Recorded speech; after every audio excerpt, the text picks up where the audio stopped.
Oh, hello. Happy Tuesday to you.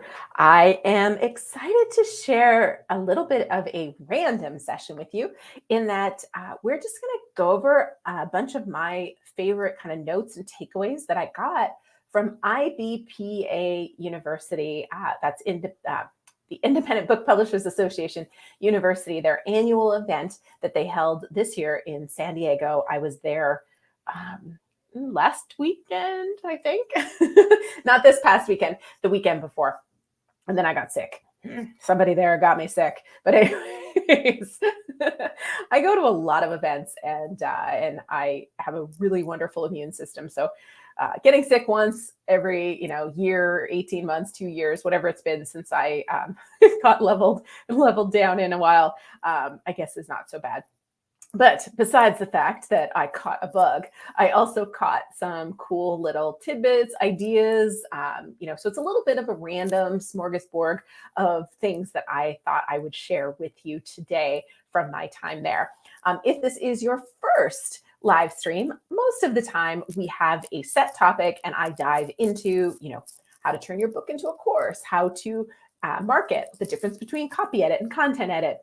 But sometimes I do publishing industry or other kind of related updates, and I thought now would be a good time to do that. So hello, Efren. Hello, Bonnie from Dublin, California. We've got Bill in the house. Angela's here. Thank you. A couple weeks ago, I had to do this without Angela, and my YouTube besties were very kind. They didn't ask too many questions, but definitely say hello and chat away today because I have Angela to help and support me.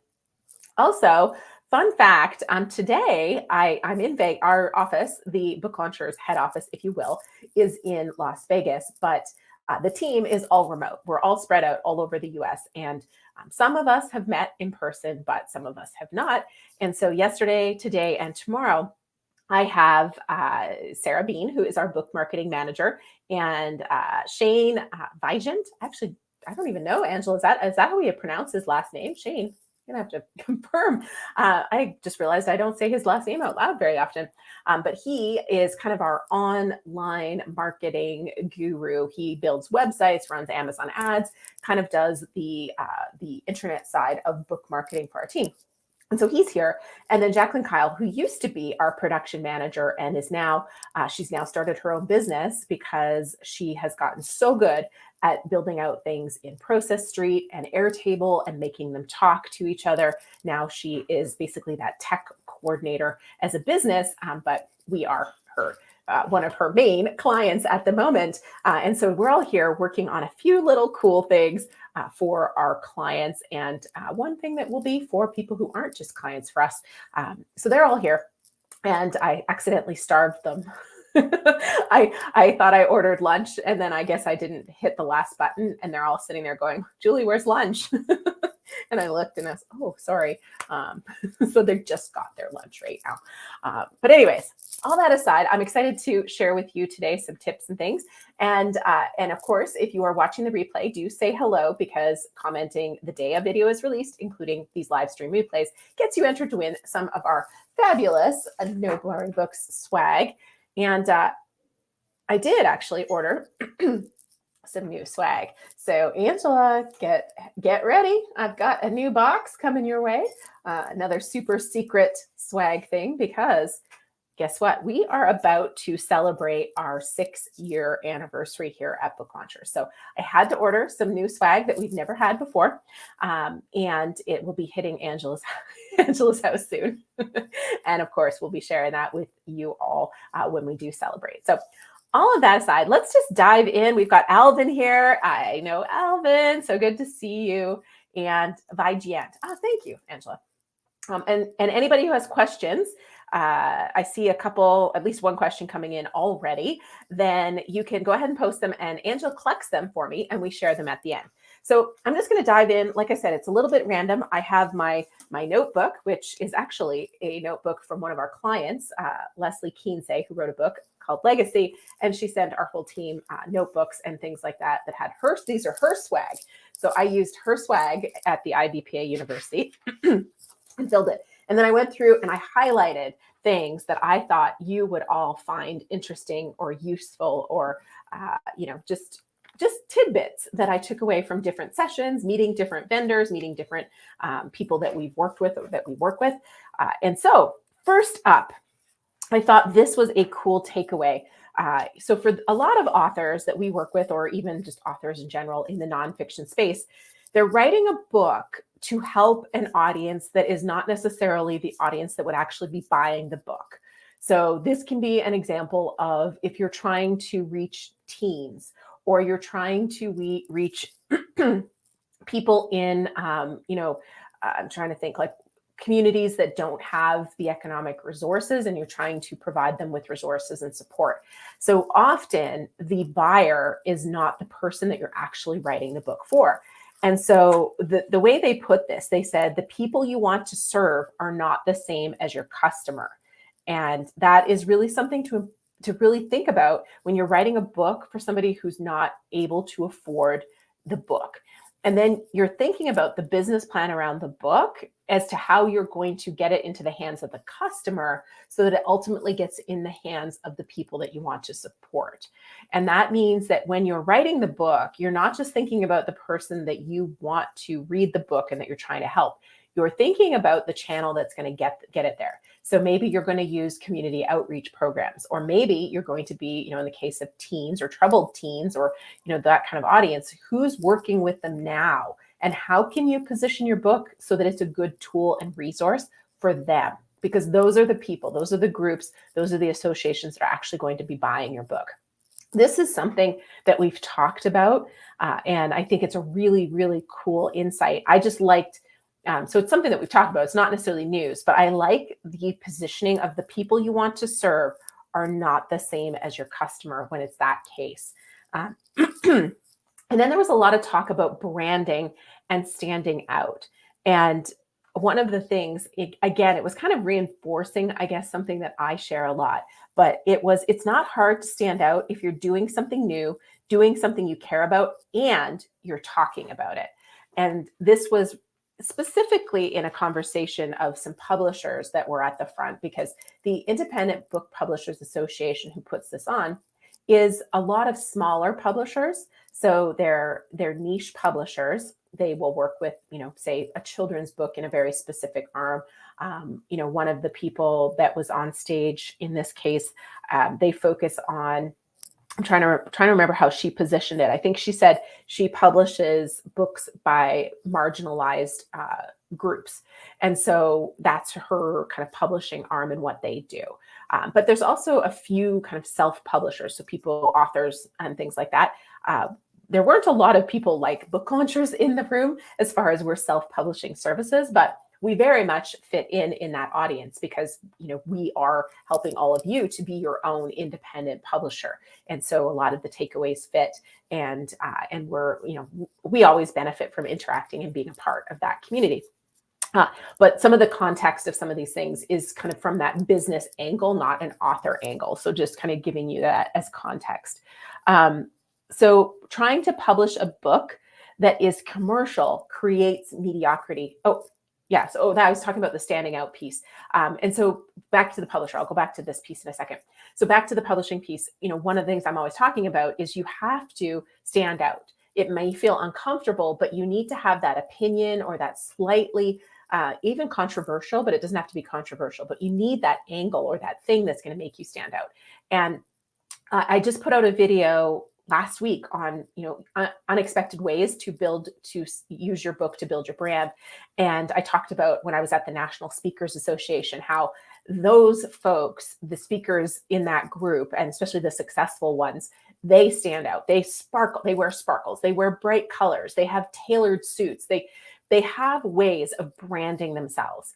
And as I talked about in that video, I'm not the kind of person who's going to wear sparkles and bright colors. I am going to support my Knights, though. Yay, go Vegas Golden Knights. That's hockey for those of you not following hockey, but they're on to the conference final. I'm so excited. Uh, and they beat the Oilers, as a side note. And I am Canadian. I grew up supporting the Flames. The Flames and the Oilers are arch rivals. And so even though I'm now cheering very enthusiastically for the Golden Knights, I was even more enthusiastic because they beat my childhood arch enemies, the Oilers. All right. Sorry, had to take a little tangent over there to support my local hockey team. So, and in that tangent, of course, I've lost the complete thread of whereas, oh yes, now I remember. So I'm not going to wear bright colors, so finding that unique thing isn't always about bright colors and standing out, but it is about understanding what makes you slightly unique. And so for me, it's my passion for having that marketing angle for your book, understanding from day one how you're defining success, who you're writing the book for, and how your book is just that little bit different than everybody else's, and layering that into the entire process. And then, of course, I put my branding on here, Julie of the Book Broad. So those are some things I do to stand out. And you have to be okay with that uncomfortable feeling of standing out a little bit, doing those things that are different, because that's the only way you're going to be known. And that quote that I just shared, they said, it's not hard to stand out if you're doing something new, or you have that angle, that unique angle, that slightly controversial spin on things, and you care about it. So you're passionate about it. And I am very passionate about helping you write a book that is going to be set up to succeed. And then you're talking about it. That is a really, really great combination. You consistently do that. I would add consistency to that as a really great formula. Just smiling. I see Angela going, ha, surprise to me, because I didn't tell Angela that I ordered this swag. I'm also looking for one other thing. I want to have 2 new cool swag pieces for our 6-year anniversary. But anyways, I love surprising Angela with boxes at her door. Okay, next tidbit. And if you're new here, Angela is our operations manager, and she's the one that sends you prizes. So when you comment today, you participate in the live stream, you're saying hello, that gets you entered to win some prizes. And Angela is the one that sends those to you. So that's why I send all the swag to her house. Okay, so this was a cool kind of thought as well. Again, it really reinforces something I'm already sharing, but it was talking about how a lot of people, authors and publishers, they're trying to publish a book that is commercial, right? They're looking at, okay, can I make sure my book is going to sell? And I have conversations with authors too, where they're like, okay, how am I going to know if this book is going to sell? And in doing that, you're looking at the commercialization of your book. How is this going to be commercial? And one of the pieces that really popped out for me in a couple of the sessions was really focusing on that powerful, important, different, and unique angle is actually what's going to make your book commercial. And this is really a slightly different way of saying what I'm often saying, which is go niche. Find that audience and figure out how you're serving that audience with your book, with your story, with your experience, and how you're doing it in a slightly unique or different way that they're going to benefit from. And a lot of people kind of resist this. They go, oh, I want my book to have a bigger audience than that. And I am always suggesting to people that unless you are quite famous, like you're really well known in your space, it is so much better to be the person that solves this tiny little thing than the person who just speaks about the overall topic. And I pick on leadership all the time, so I'll just stick with that theme. But it's really hard to sell a leadership book. You are up against some major heavy hitters in that leadership category, names that almost everybody knows. But if you pick a little subset of, okay, here's how you're going to lead the people on your team who are brand new moms and they're tired, they still want to do their job, but they're spread thin. I'm just making this up. But you've got like this way to kind of lead them, guide them, support them, and turn them into your powerhouse team members that you can't live without. Something like that. Now you've got a really clear audience. Or you could also turn it around and kind of focus on that mom. One of the things they talked about at the event was one of the publishers had a book that was it was for hearts, like it was something to do with, I don't know, heart health. And the author wanted to position the book, it was like, everybody's my audience because everybody has a heart. And the publisher said, look, like this is not, like, it's not an urgent need. Nobody actually thinks about their heart being something they need to focus on unless there's something wrong. So let's position the book for people who've just been diagnosed with heart disease. And the book was wildly successful for that publisher. And they're certain that had they allowed it to be for anyone with a heart, that it never would have found its audience. But because it was very specific, like, this is for somebody who was just diagnosed with heart disease, this is what you need to know, this is how you're going to help your heart get healthier again. It did really, really well. Okay, so let's see. Jupiter Vision, Camrose is near Edmonton.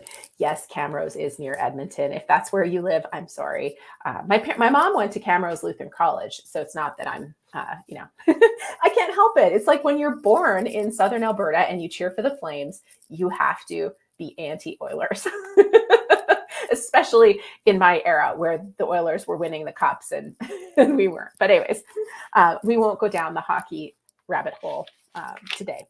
I'll try not to. Okay, so I attended this really fantastic session on international rights. It was my favorite session that I went to. And it was the folks at DropCap. You can check them out at dropcap.com, I believe is their website. They are an agent, an international rights agent. So they do agency work to help you get foreign rights. This can be translation. It can be the English language version of your book in a different country. There's a variety of things that they will help you do. And there was a few things about the session that I really liked, getting a deeper understanding of the entire rights process and also understanding how agents work and represent you. But a couple things that I thought really stood out to me that they shared. One was that foreign buyers love to see authors actively promoting their books on social media. So if foreign rights, whether that's a translation deal or you just want a publisher to get the rights to your book in a specific country, even if it's in English, you need to be active on social media. This was pretty much a non-negotiable as far as they were concerned. It sounded like the majority of deals that they have done for authors have had this as a criteria that got ticked off of a box. They talked about one example called Don't Believe Everything You Think. It's a self-published book. James McGeown was the author, or is the author, I should say. And he self-published, and he has sold 40 different languages. And so that was all, I believe, something they facilitated for him. But they said that 4 factors that really helped him succeed was, number one, a very relevant topic. And this was something that I thought also was cool from this session, was they talked about how you didn't have to have the book, like, it didn't need to be just out. What was more important was the relevancy of the conversation in that particular country. And they used the example of autism as one of as a book example, because they had an author that they shopped to a very specific publisher. I believe in Germany. I don't know that for sure, but they said, we'll just go with Germany as the example. And they tried to get this one publisher to pick it up. They felt it was a good fit. And the publisher said, no, nobody's talking about autism in our country. And then 3 years later, they are talking to the publisher, and the publisher said, do you have anything on parenting autistic children? Because, everybody is dealing with this issue, or, kind of talking about this topic right now. And so they said, yes, we do. It just so happens we have this book. And so then they were able to sell the rights. And they said it didn't matter that it was 3 years old. What mattered was that the publisher was finding that there was demand for that topic in their country. So the recency of your book being published is not as important for international deals as is the relevancy and the current trend of that particular topic, which is great news, because a lot of times a book can come out in the States as an example, or in other countries too, but there can be a place where something is kind of leading the way. And then over time, other countries want to talk about the same topic, issue, situation, those kind of things. So, okay. So that was it. So relevant topic, an eye-catching cover design, even though, interestingly, the cover will almost always be changed for the other country, it has to have that eye-catching design for a publisher to kind of see it. The universal message, obviously, you're not going to be writing about how to get into colleges in the United States. Well, actually, that might be a relevant issue for some people. But if it's very American, it is not going to be of international interest. So a universal message like, don't believe everything you think, is relevant because it has nothing to do with the country you're in. And then impressive sales. But interestingly, when a lot of the publishers are looking at impressive sales, to me, impressive sales is like 5, 10, 15,000 units have sold. They said for a lot of the publishers that it could be as little as 1,000 sales in a year or so. And that's impressive enough sales, especially if it meets all those other criteria and it's a relevant topic that they're looking for in their country. So I thought that was pretty cool. I don't know, you guys can tell me if you think it's cool or not, but all right. So let's just see here. That's interesting. Okay. Let's do a prize for being here and participating today.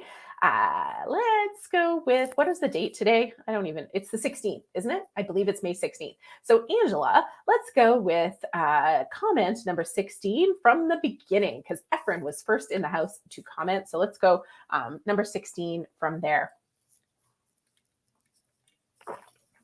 And then I will, Tony's here. Hello. Yay, Tony. Okay.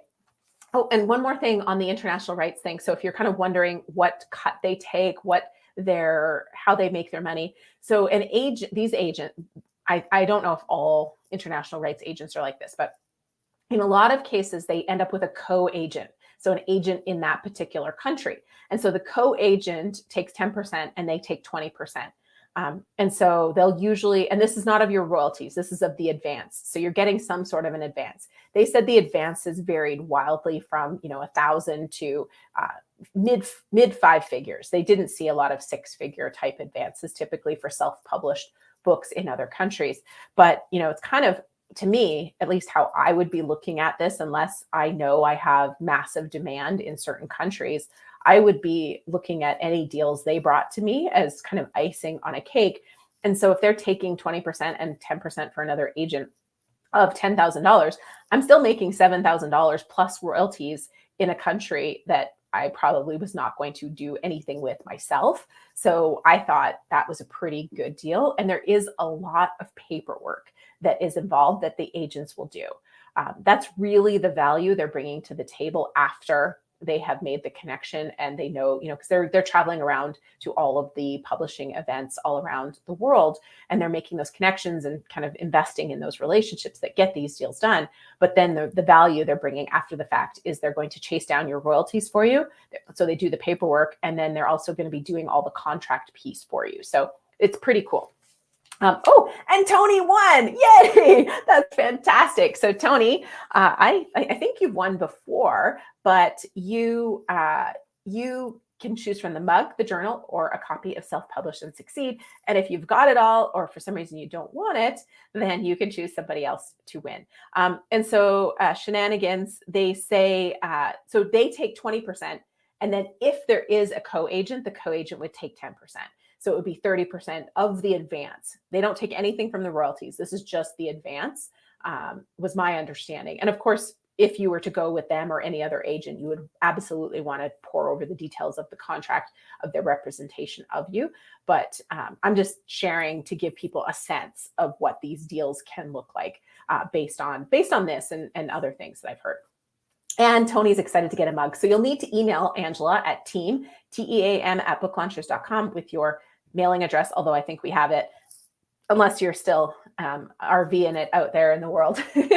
But just email her your mailing address and just remind her that you want the mug, and she'll send it off to you.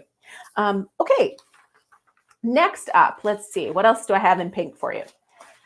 Okay, so there was a whole session on marketing. And there's lots of sessions on marketing, actually. But one of the sessions that I attended was from a bunch of publicists. And one of the things they talked about that I thought was really, insightful and kind of reassuring was that the launch model. And I've talked about this before, but they talked about how the launch model of books is completely a traditional publishing driven thing.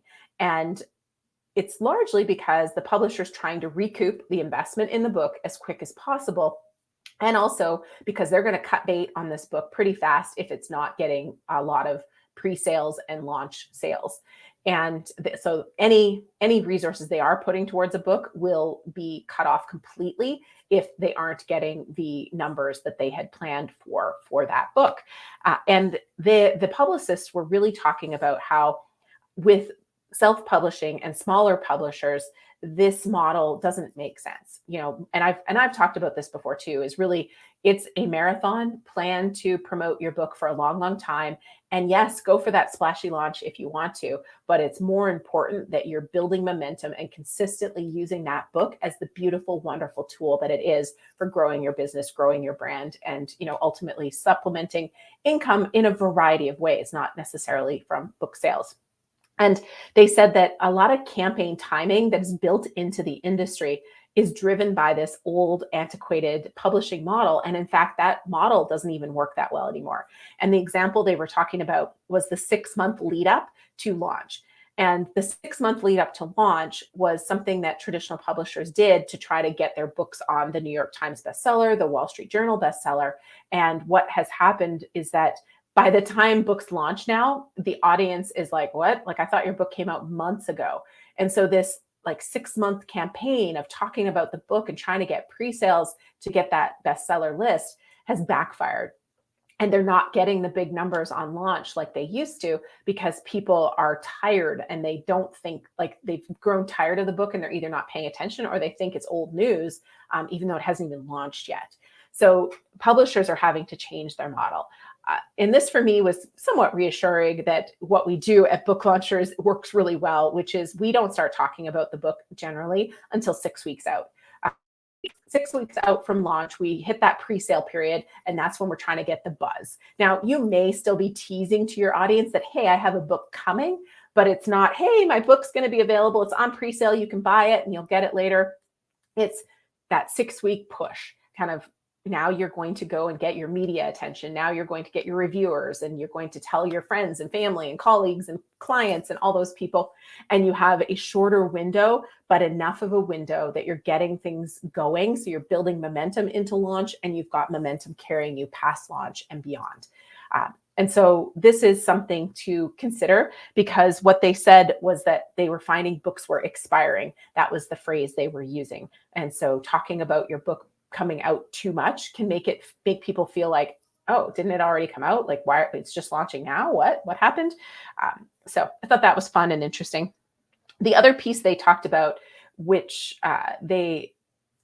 you can kind of feel it when you think about it, but is really more authors are thinking too big, too fast, and to start local and to start small and kind of build that groundswell momentum is a much smarter way to build momentum for your book project. So they were using the example of your local, you might have a local magazine, a local TV show, a local radio show. Look around your local market and build that groundswell support and momentum.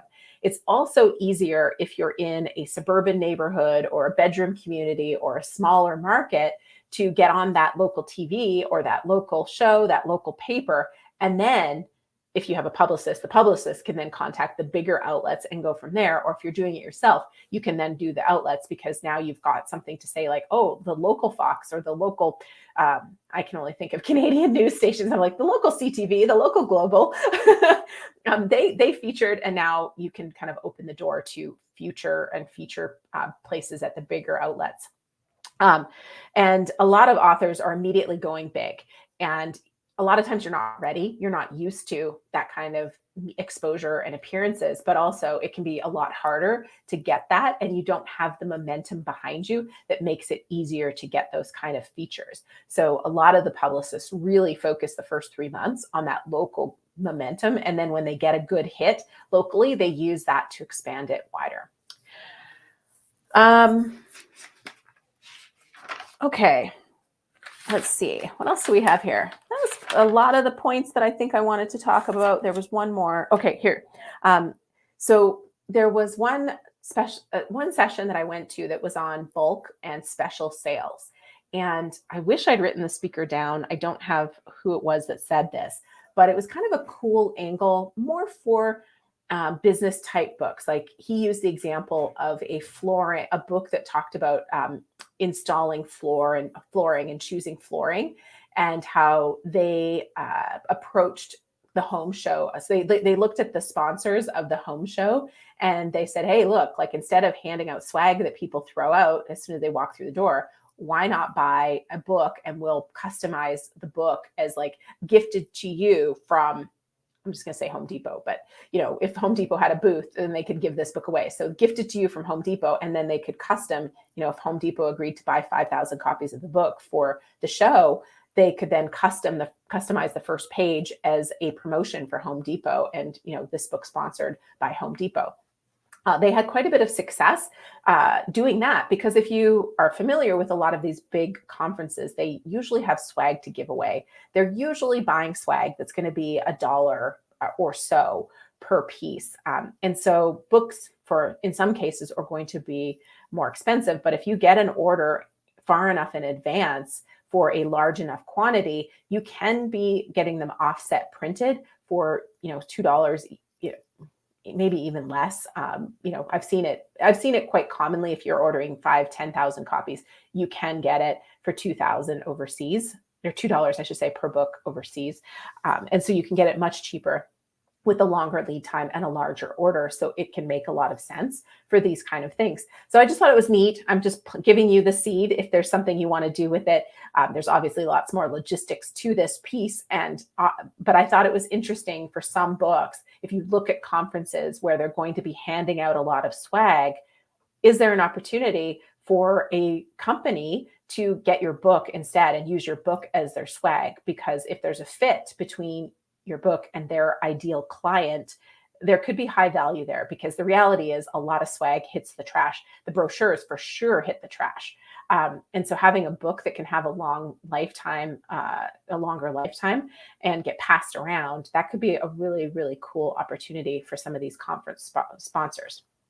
And Mike said maybe a soft folded and stapled book rather than a regular spine book. Maybe, but you are going for that long lifetime. And he said they had quite a bit of success with this, but he said you're pitching a year out. Like you're kind of looking at conference sponsors the minute a conference is announced and their sponsorships kind of lined up. You're looking at them. So this would be for the big conference events. But it could be a really cool idea for certain types of books. It's not going to work for everybody's book, but if you have if you talk about something like in this example, the installing flooring, they weren't necessarily focused on a specific product, and they may or may not have even mentioned specific products in it, but that could be a good fit for a home show as an example. And so having those kind of tie-ins could be really, really cool. They also talked about doing that kind of an approach with schools as well, almost a sponsored model with schools. So you could go to your local dentist as an example, and if you want your book in schools, you could approach the local groups that probably want their name, like the pediatricians or the dentistry that focuses on kids. They probably are already trying to market to that group. And now you can say, okay, well, the school, it would give a copy of this book to every kid in their classroom if you'll sponsor it. And I'll just put your information on the front as sponsored by, Joe's Dentistry. And then on the first page, same thing. You can, if there's a large enough quantity involved, you can give them an actual special page on the inside. And, if it's buying 1,000 copies and you're able to sell it to them for $5, well, you might want more. But, just thinking about how you get it into those places, maybe you sell it for 10 and it's $10,000 sponsorship. But again, it's that thing that doesn't get thrown away, right? If somebody's investing in junk mail, they're spending quite a bit of money to put that in the mailbox, knowing that 99% of it is getting tossed in the trash without even being seen. And so a book is something that will have a much longer lifetime value. Much longer lifetime, and it will have a bigger value to people, because you're not giving them trash. You're giving them something that they want to read or share and pass along. So I thought those were really cool ideas. I haven't personally approached things like that. That's something that I'll actually meet with my team and we'll talk about kind of angles and ways that we could use that information. And I'm actually, there was a few other things from that session, but those were kind of the things I wanted to share. Okay, let's do the YouTube prizes.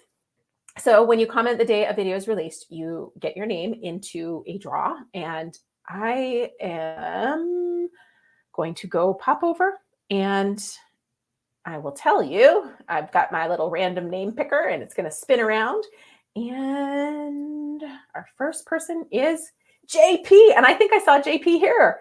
Let me just check. JP, thank you for commenting on the day a video was released. And I'm trying to find, I've lost you guys. Oh, there you are. So JP, I don't know if you're still here, but you won. So you can choose between the mug. Oh, I do have the journal here too. Our Oh So Soft journal, and or a copy of Self-Publish and Succeed. So congratulations, JP. Okay. And our next winner, let me go back to my random name picker over here and see who comes up. Oop, sorry, one moment, please. I have a little notification box in front of my random name picker that is making it so it won't spin. Okay, here we go. Now we're spinning. And my next winner is, okay, Standard Keeper. All right, congratulations, Standard Keeper. Sorry, I'm just laughing because I'm like, I don't know what that name actually means, but I am thrilled that you are the winner. So same thing with JP, email Angela at team@booklaunchers.com and let her know which prize you want and where to send it. And thank you for commenting the day a video was released. Okay, last thing I'll talk about is actually, I met with the folks at Ingram, several of them. Oops, I've lost you guys again. Where are you? There you are, friends. Okay. And so no sooner did I put out actually, let me rephrase that. No sooner did I film my video talking about the differences between KDP and IngramSpark, did they announce their 10-year anniversary and change the fact that there is no more upload fee and there's no revision fee for the first 60 days. This is also great for us, I got to tell you, because a lot of our clients make multiple revisions after their book comes out. And so it can get a little pricey on our side paying for revisions and things like that. That said, the video did talk about how there's revision and upload fees. And then they went ahead and removed it. But the video still talked a lot about why we use KDP and IngramSpark in conjunction with each other for the vast majority of the books that we are working on. And all of that was still there. They also had a few other pieces of news. So I'm just pulling up my screen here because I pulled up the screen. So the free title setup, so print and ebook titles no longer have a charge fee as of May 1st. So that's pretty cool. Also, effective May 1st was the fact that uploads for revised files will be free for the first 60 days after the title has been approved. After 60 days, revision fees do then apply. And then if you're wondering so that's the date a book goes into production, you click on the title available link and it opens the title status details page. And then that's the available for printing download status. And that will tell you the date. So you've got your 60-day marker from there. Another cool thing for US addresses only is they have moved to a flat rate shipping fee. So if you are placing an order for your books, which I do quite frequently, this upcoming weekend, I'm speaking at EPI, the Exit Planning Institute's annual event in Phoenix. And then in June, I'm going to the Limitless Expo. And in the past, we've done a lot of other kind of conferences. Sarah, our book marketing manager, and Nicole on our team, they're going to the American Library Association in Chicago. So we do a lot of events where we're shipping a lot of books. Sometimes it's our author books, but a lot of times it's my book, Self-Publish and Succeed. And so they have made this cheaper. So it's $2.99 order fee plus 50 cents per unit for shipping the units. which is kind of cool. That's cheaper than it was, I believe. I'd have to do, I shouldn't say I believe, I know it's cheaper than it was. It's media mail, so that's a better kind of, and then a better kind of shipping rate for shipping larger quantities. There also, if you are somebody who's a speaker and you're doing a lot of bulk orders, so some of our clients will, have an order for 500 books or 800 books. And if you're doing enough of those over the course of a year, their print costs, their print charge to you is going to go down. So the more that you're ordering bulk orders from them, the cheaper it will get for you. So that's kind of cool too. They also have a couple of new print options. So they have an ultra premium color option that is going to help you if you're somebody that's printing, like a coffee table, a picture book. And so it's really geared towards, I think it was called the OCHA. I don't know if I wrote it down, OCHA Premium, something like that. It's going to create really vibrant books. They also have a new paper type coming out. It's a lightweight but thicker paper. It would be more for mass market kind of fiction books, but I think it'll be a little bit a lower cost. I think it's a lower cost, higher quality, but it's lightweight. So I don't know my paper, but it's ground wood paper. And so that's coming out too. So the one thing that is changing, that if you're selling a lot of books may not be great, but it's not, you're probably not going to notice, is that they have a 1% fee being added to the global distribution network. So there are 40,000 plus bookstores, retailers, libraries, schools that they sell to. There'll be a 1% of the list price of the title sold will go to that. So if your book's $10, it's 10 cents. So it's not going to be, I think, super painful for most of us, but you'll see it on your compensation report from Ingram listed as the global distribution fee. Phew. All right, so those were kind of my pink highlights from my travel there, and there was lots of other things, but those were the ones that I thought that you would all find the most interesting. So now maybe we'll take questions. So let's see what we have here. Angela, if you want to let me know what questions we have. And then our final skill testing question for the day will be, what was your favorite kind of random takeaway that I shared today? That will be the prize for today. So let me know what it looks like my internet's slow. Sorry if I've been wobbly.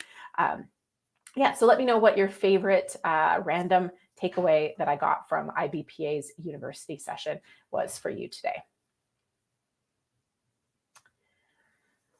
All right. I'll just wait. I'm waiting for questions. Oh, here we go. Maybe one popped in now. All right. We have lots of questions. Okay. I'm ready for you. Dabby Dosen, what is the most interesting book marketing gimmick you've seen? Gimmick.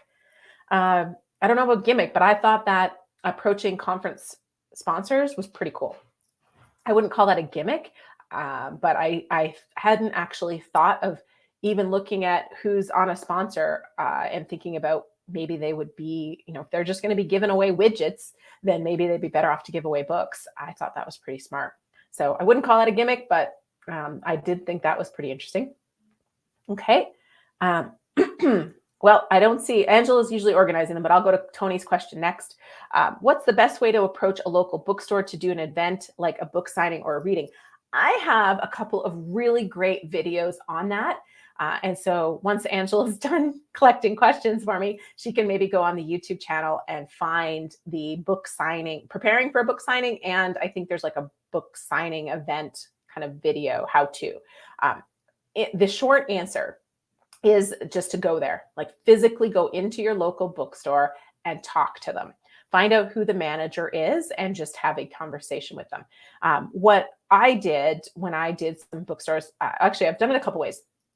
My publicist with my first book, she actually booked me for some local bookstores because she had relationships with a lot of the bookstores. So she actually booked me for some. But others I kind of went on their website and I went into the store and I looked at posters, I looked at the website, and I assessed, okay, this store actually has a regular event every month. So then I went and talked to the manager about how they book that event, what they're looking for in an event. And in one of the cases, I said, well, I have a book and I'm thinking that we could potentially do something together. And I talked them through, I asked them some questions and I understood. In one of the bookstore's cases, I was like, oh, this isn't going to work. They were really looking for fiction and they had some specific criteria. And so it wasn't a good fit.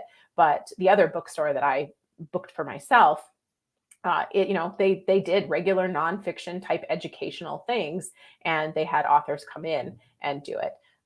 I will tell you that bookstore events they look cooler than they are.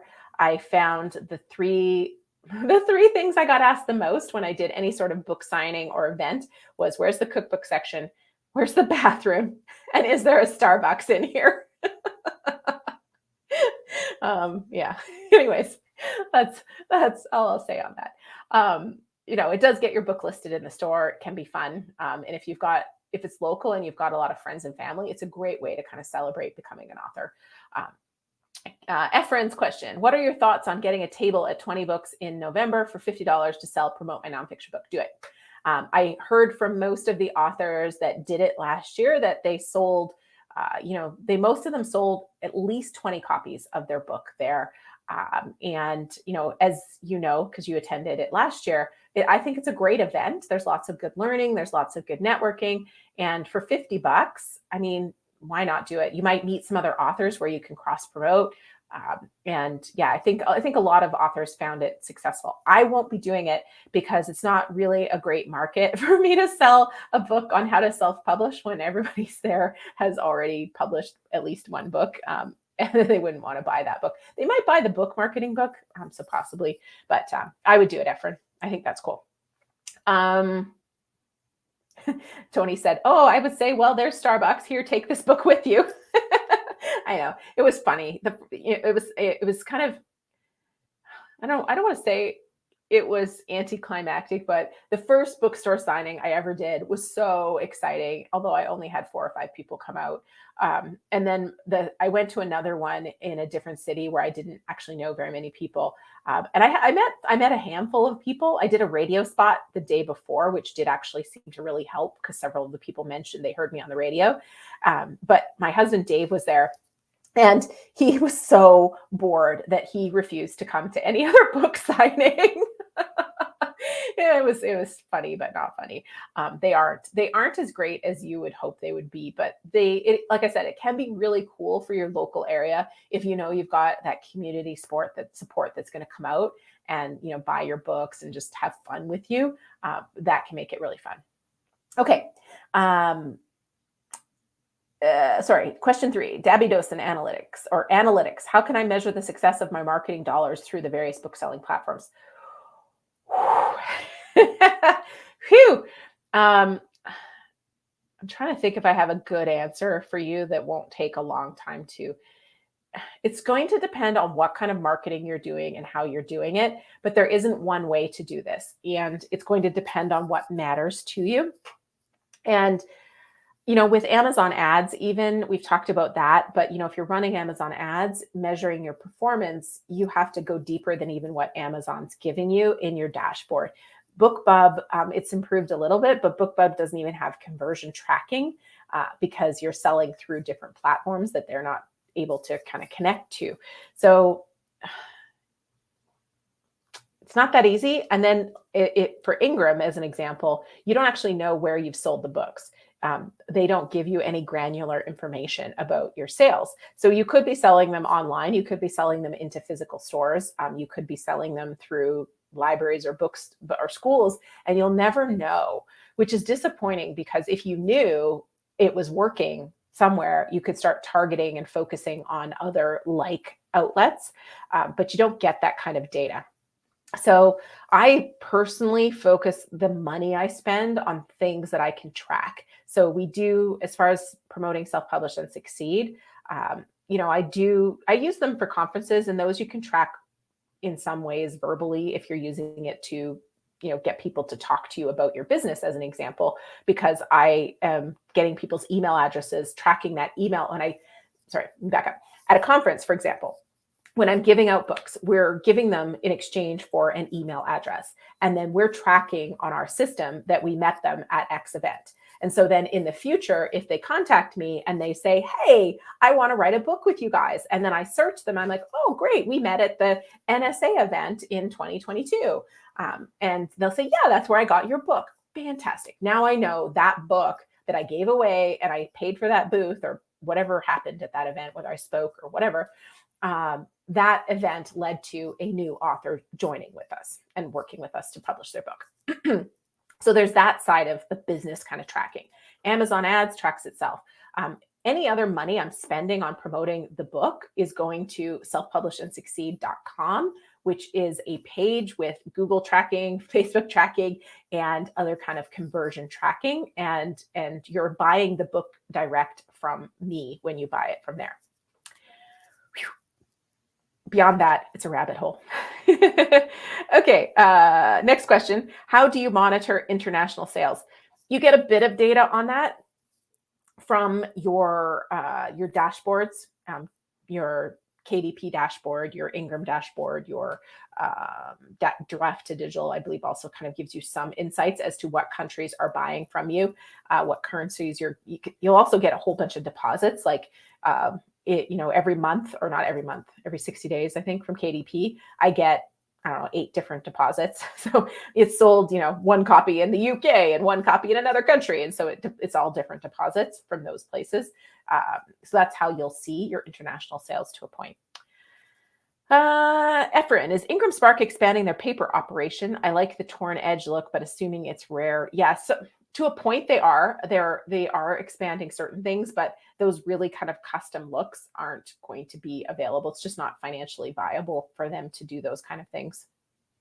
I'm trying to think if there was anything else worth noting, but they are getting some more cover designs that were kind of cool.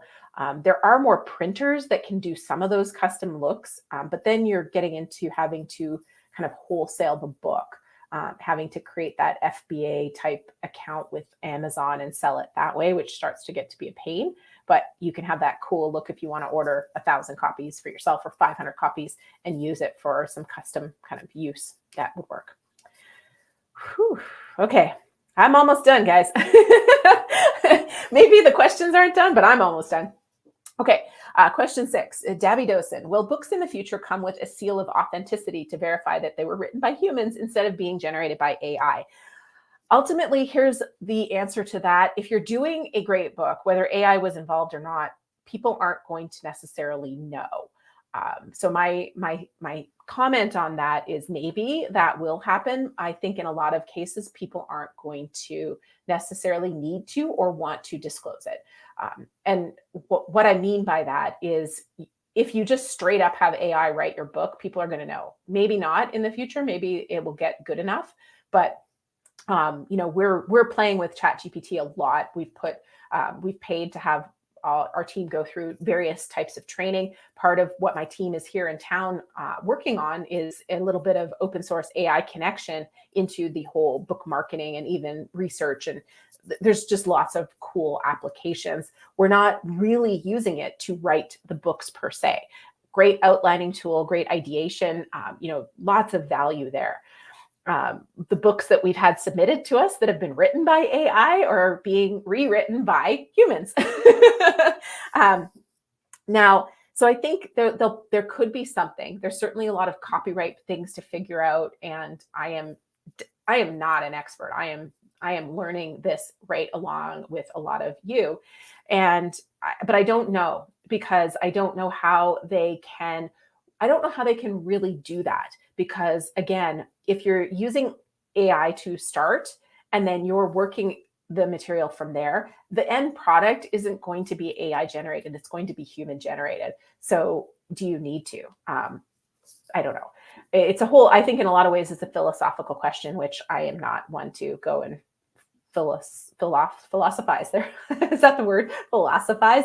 I'm not going to go down that place. I'm just such a practical application person that I'm going to look at how I'm going to use it. What's the risks, what's the rewards, and kind of go down that road. So last question, Phew, good thing. How important is it to have an audiobook? I feel like I went pretty hard on that question in a video sometime this year, but the answer is it's more important than ever before. And we are seeing some books in, and we're only doing nonfiction. So Book Launchers only does nonfiction. So the vast majority of what I talk about comes from that nonfiction place. But for some books, especially I think those targeting entrepreneurs, I'm trying to think of the one the one that actually was more than 50% of their sales was in audio month over month. But definitely that entrepreneurial space, they're buying audiobooks. So if you have an audience like that and you're targeting them and you don't have an audiobook, you're missing out. And I think it's going to be one of those things more and more in the future where you need to have all formats. I do think there's some really exciting AI technology coming with voice cloning that I'm playing with for my first book, because my first book doesn't have an audiobook. So I'm working on cloning my voice and producing an audiobook for my first book, just for kicks, to see if you can do it. And we're getting close to cloning my voice. And I've heard a few other people who have been successful in cloning their voice. Also freaky. As excited as I am about the fact that I might not have to sit in a studio and record an audiobook and it still sounds like me, I'm simultaneously freaked out about how you can use this for evil and not just for good. That aside, I think that the costs of producing an audiobook and the ability for all authors to have it are going to change dramatically over the next few years. And so I think it will not be a should you, it's just going to be you will have it and you absolutely must have it. But right now, I would say if you can afford it, for the majority of books, you should. If your book is really technical, people aren't going to listen to it in an audiobook. So I would say you don't necessarily need it. But I think for a lot of books these days, you're going to see a lot of sales in audio that you wouldn't have seen if you didn't have it. I know, I freaked a few of you out. All right. That's it for me, you guys. That was a full hour of fun. I'm so glad you joined me today. And deep dive Saturday. Alyssa, our production manager, she is passionate and very talented at editing. She is going to be hosting you for the deep dive on Saturday, 10 a.m. Pacific Standard Time, 2-hour session if you can make it. And booklaunchers.com/deep dive to get registered. She will take amazing care of you. And of course, we don't share the replays. So if you want to ask her anything about editing or anything else, book production, you have to be there live to get it. So booklaunchers.com/deep dive. And prize. Thank you. There's still the prize. What is the prize? The tip. That's right. Okay. Did anybody actually share the tips? I didn't see them come in. What and how to use that to make money? Here we go. Why does the value and increase of books increase when bad things happen to me? I don't know. Nobody gave me any tips. So what prize should I give, Angela? I need a prize. I think everybody was too busy listening to all of my stuff. That's what I'm going to say. You guys were so engaged in what I was saying. You didn't have a favorite takeaway. Philosophosaurus Rex. I like that. Got to scroll back. Okay. Just give me one, Angela. Give me one. I don't know. I don't see any of them. I'm going to go with Dabby Dosen because I know you asked several questions. So I'm just going to give the prize to you because my team is waiting for me over in the boardroom. I got to get back to them. So Dabby Dosen, congratulations. You're my final winner for the day. Email Angela at team@booklaunchers.com and let her know what prize you would like. If you are in the States, it's mug, journal, or book. If you are outside of the States, it is journal or I believe our book, because the international stuff is a big pain in our patooties. So that's your choices. So email her at team@booklaunchers.com and you'll get your prize. Alvin, share a takeaway. Sorry, Alvin, I'll back up and hear it. I could give you a prize too, my friend. Where is it? There it is. Random takeaway. It's not hard to stand out as a brand if you're doing something new. Woo! Okay. You can have a prize too. All right, Angela, we'll send one to Alvin as well. So Alvin, email Angela and let her know what what you'd like as far as your prize, and she'll get that shipped off to you. So team@booklaunchers.com. All right, everybody, thank you so much for being here. I'll see you back here again in 2 weeks, and hope you are able to join Alyssa on Saturday for the deep dive. All right, take care.